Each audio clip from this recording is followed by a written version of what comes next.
Okay, this is a unboxing, first impressions. Once again, on a different product. This is not audio related. If you've seen my other videos, I make audio equipment reviews. This is gonna likely cater to a different audience. Hopefully, there is some overlap. Hopefully, I don't know. But what we got here today is a brand new 1911. ATF Youth Handgun Safety Act notice. I'm assuming this is some type of required pamphlet. What this is a Tisas, okay? This is the B45R model in 45 ACP. Why did I go with the Tisas? So for the past few weeks, I've been trying to get an understanding of 1911s. They're one of those platforms that's not really plug and play the way that like a striker fired polymer handgun is, or an the AR platform in general, where it's all interchangeable. The 1911s are a little more difficult to make a decision on and kind of know what's what without doing research, which I did a fair amount going into this. And the reason I came to the conclusion of getting a Tisas is because not only does it seem to me that this is a good value, but the general consensus seemed to be that this really is on par with a lot of the more expensive American-made options. Not only similarly priced, but ones that are more expensive. So let's take it out. Like I said, this is a Tisas. I do have the Wilson combat grips. We'll get to that in a second. But if in the hand, I mean, I went to plenty of gun stores and kind of felt, held a lot of stuff, felt what it felt like. And I was not at all disappointed when I picked up these. It didn't feel like, okay, it looks like a 1911. It shoots 45. No, I mean I think that the gun community is pretty spot on so far in terms of this is a badass gun that just costs less due to labor. So a big deal with the 1911s is MIM parts. I mean, I don't even have ammo yet, so you can see this is clear, but no MIM parts. Metal injection molding, I believe, is what that means. Which, in terms of American 1911s, my understanding is that's upwards of $1,000 is where you kind of see that take effect. Like Colt government models. Springfield models and stuff around $1,000 mark will have MIM parts. Can I tell you exactly what the difference is in the field? Like as in, how much less durable an MIM part really is in terms of round count, or what specifically would cause an MIM part to fail versus a non-MIM part to fail? No, I can't tell you that. I don't know if there's anybody who truly can. That's one of those features where it's nice to have if you have something with MIM parts. You don't own a shit gun or anything like that, from my understanding. So like I said, I'm brand new to the 1911 platform. I've, kind of tired of shooting plastic guns with subpar triggers. So I wanted to, get something that's nice, classic. I have enough 9mm, and I didn't want a 9mm 1911. And then why not the 2011?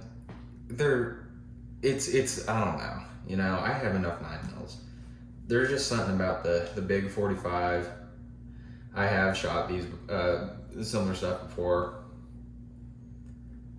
So let's kind of go over some of the features. ambi safety. This is a big one for me because I'm a left-handed shooter, and to get something with a stock ambi safety from, like, let's say Springfield, you have to step up to the operator, I believe is the cheapest one. I think there are certain loaded line models that may have that, but those are more difficult to source. The operator is actually fairly similar to this. If I had OD Green VZ grips, this would look very similar. They make a B45, this model with the rail. They make one without it, which is what I have. I'm not putting a big light on here. You know, I have duty size polymer guns. Like I have an HK VP9 with the light. I don't need it on here. And I think it just looks cleaner overall without it. The safety, I mean, I don't know how smooth it is compared to your Nighthawk Custom or whatever, but it works fine. Looks fairly extended, nice thumb ramp. You know, trigger, from what I can tell you just based off dry firing, much lighter than, something like striker fired polymer guns or striker fired guns in general. Seems smooth, not very heavy. I'm a confident shooter. I'm no grandmaster USPSA type guy, but it's a step up from the polymer ones without even shooting it. Just the dry fire feel. It's obviously better.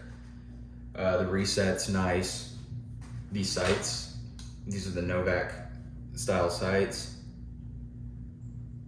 3 dots, 3 white dots. I don't know how well it's picking up. I can't see the viewfinder. And is it awesome? It could be. I'll have to shoot with it. I mean, the rear sights are fine. If anything, I would add up like a fiber optic front, but I don't think I'll really have trouble picking up the white dot up here. Like I said, I'm not John Wick. This is, fun at the range type stuff. Magazine release, it does feel pretty stiff. I know that'll, it'll smoothen out. Like I said, this has not been shot once. So with grips, I made a order from Wilson Combat for a couple things. My findings through my research when looking at 1911s were that the Wilson Combat magazines have the best reliability pretty much in general, where it's plug and play with nearly all 1911s. 1911s are one of those things that can be pretty magazine picky. Like, a lot of people's problems in terms of like the way the gun cycles has to do with the magazine, even if you may not think so. So obviously the included ones, which included another one of these black, I think they are steel. I mean, they're metal, and they seat nice and they eject fine. But I wanted to pick up one of the Wilson Combat ones, and I only wanted to get one at first. This should be the one that cycles and feeds and does everything fine. But you don't want to order 4 or 5 of these things before you know how it goes. So this is the extended 10-round one. Is 8 rounds too little, which is, these are 8 rounds magazines. Some of the flesh fit ones are 7, this is 8. Do I need 10? Yeah, sure. 20% less reloading, I guess you could think of it like that, in terms of going to the range. 20% more capacity. But it also does look pretty sick. To me, I don't know, maybe you don't like it. So why do I have the Wilson Combat grips on here? I'm not trying to pull this thing out and fool people into thinking I spent $3,500 on a 1911. Like, make no mistake, this is not a Wilson Combat firearm. This is a Tisas. But I was looking at getting some VZ grips, like some G10 grips. I do like G10 as a material. I have like different knives and stuff that use G10 as a handle scale, and it's always been nice and grippy, super durable feeling and everything like that. So you know, I thought I'd go with that. The VZ grips are typically 60, 65 bucks. However, when I was looking at the magazines, the Wilson Combat VZ grips were on sale for $29.99. So half off of the typical retail price. You know, I was already paying for shipping or whatever through them. The logo is fine. I mean, if anything, I guess I wish it didn't have it, because I do kind of feel like, you know, it is kind of like putting a Hellcat badge on your V6 Charger or something. But other than that, I do really like the starburst pattern. I think that, I don't know how well the camera's picking it up, but it looks great, as well as the color. You got the stainless steel barrel on here. I think that looks so good. Stainless steel skeletonized trigger, skeletonized black hammer. Like I said, this is unloaded. You have the duty and the eagle. I don't think that's you know, I don't think that eagle means anything. I think it's just something, a design characteristic Tisas decided to pick up. Grip safety, nice and smooth. I haven't been going crazy with the dry firing, but I have plenty of, or a few times so far. Like I just got this in today, not too long ago, and I've never, not yet, have tried to reach for a trigger and didn't go off because of the backstrap or grip safety. You have smooth up front with a slight undercut, no checkering. Can't tell if this mainspring housing, if this is plastic, it's nice. Some of them are plastic, some of them are metal. I really can't tell. I'd have to leave it sitting out and see if it's cold like the rest of the gun or something. But I mean, as far as just the function, the fit, and the hand, I mean, that was me making noise. No real movement or anything, which movement is not a bad thing in these. I'm sure most of you know, as I've recently learned, that back in the World Wars, when soldiers were issued these, they actually wanted the ones with a little play, with looser tolerances, meant it would cycle better. And I mean, my understanding is that this platform has come so far where that's, you know, not really a concern as much anymore. A lot of these guns, the custom, like the actual Wilson Combats and stuff, I doubt would have any. I've shot other Wilson Combats, not a 1911. And it came with 2 sets of grips, actually. This was the set that was on the gun when I got it. And it's this rubberized grip. There is some type of hard insert, so like the whole thing isn't really flexible, but they are rubberized. And these are pretty nice. This is just a black plastic checkered. Honestly, they're pretty cheap. I don't know why you would ever put this on the gun as opposed to using the stock ones. Maybe there is some reason. I don't know what that would be. If someone knows, they could tell me. You also have what I believe to be like the barrel bushing removal tool for disassembly. I have not disassembled this yet. I haven't even shot it. I have everything for it, but the freaking ammo is taking forever to come in. I did a bulk order. And it comes with a trigger lock, which, I don't know. I'm sure it works the way it's supposed to, but I will not be using it. You know, there's no kids running around here, so everyone around, you know, we don't need it. And the Wilson Combat grips do offer a lot, or VZ grips. This is VZ branded grips. The Wilson Combat version. Here's the model number on them. Like I said, right now they're on sale for $30. So if you want to spice up your 1911, it's pretty cheap. I don't think that there is cheaper VZ G10 grips. That's primarily why I got them, as well as I do like Wilson Combat. It just looks good. It's clean. I'm excited to shoot it. I will do updated impressions upon that. You got the forward serrations. It's tasteful. They match the rear serrations, which are also tasteful. Black Cerakote finish, which I can't see any inconsistencies on it. I've looked it over pretty good. The higher end 1911s are gonna have a fancier finish.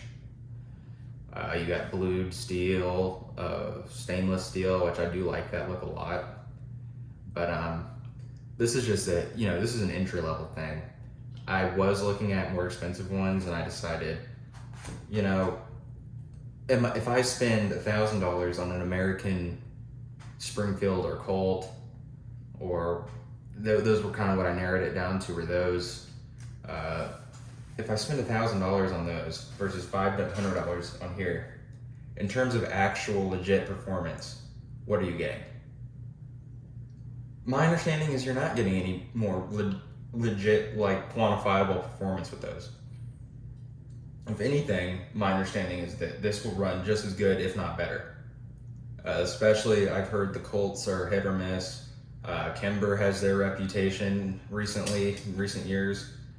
I mean, those Kimbers seem like such a mixed bag that I just wasn't willing to get one. I saw one of the local gun stores had a good deal on one, and I just didn't pull the trigger because, you don't know what you're getting and why it's on sale more than you would think it would be, and even for like a brand new gun, I don't know.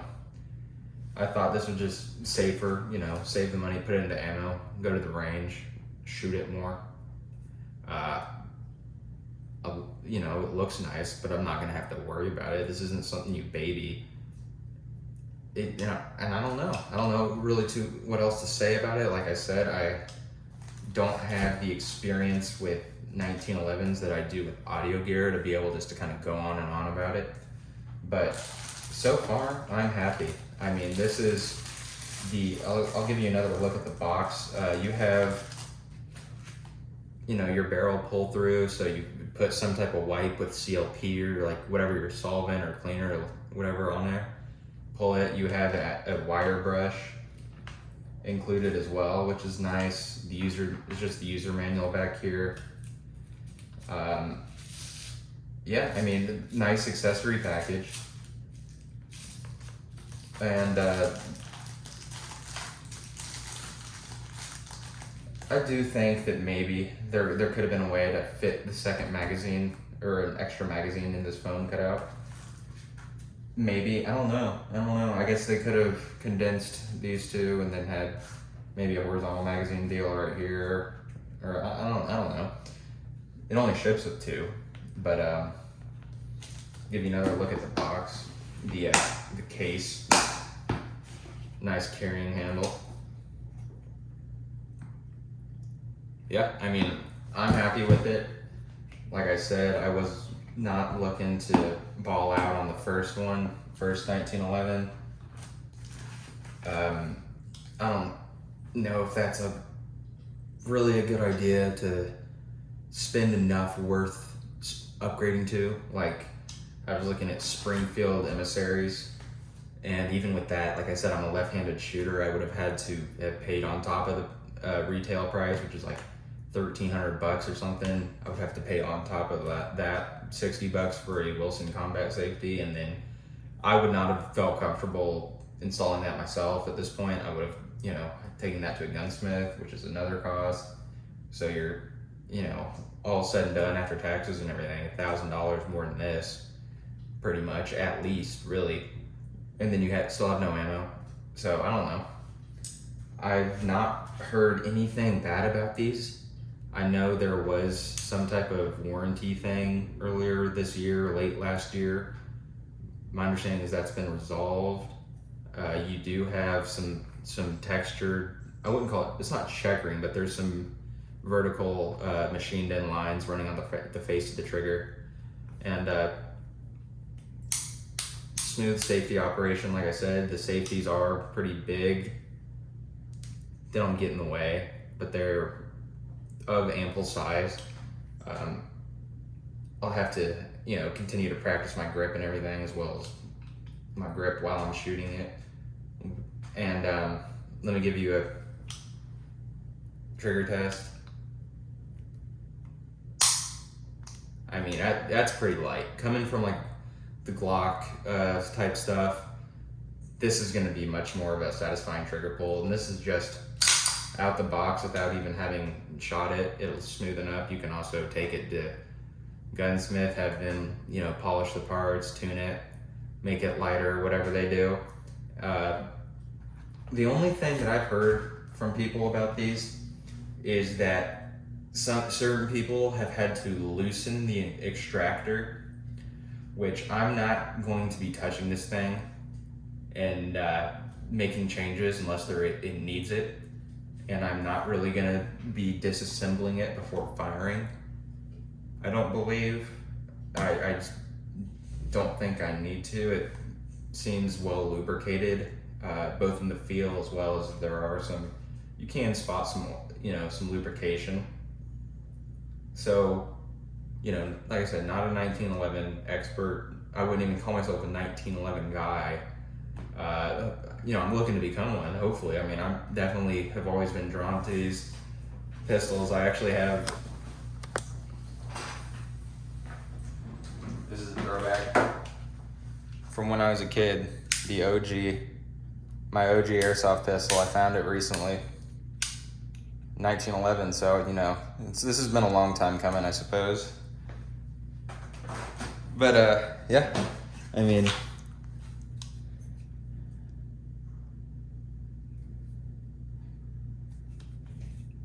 hopefully, if you're an audio guy and you've never even thought about firearms, maybe this is your sign to go to the range and just rent something and see if it's for you, see if you enjoy it.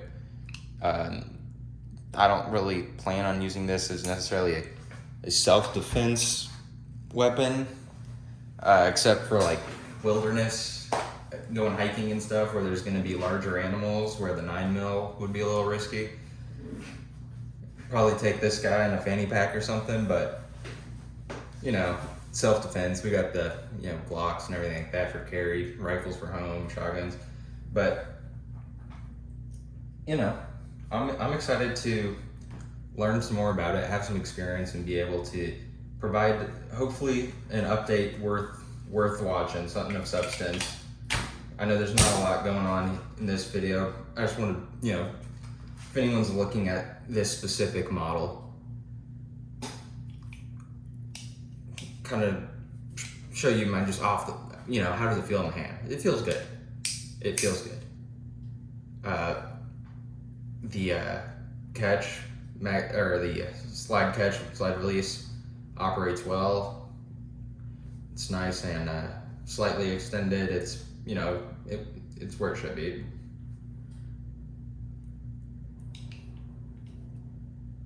So yeah, well, thank you for watching. If you are looking at this model and you have any questions or something, I read my comments, I respond to the comments, so I'll do my best to answer you, or, you know, give any specific questions. If anyone has any specific questions, you know, I'll do even a response video or something to show you what you're wanting to see. So thank you.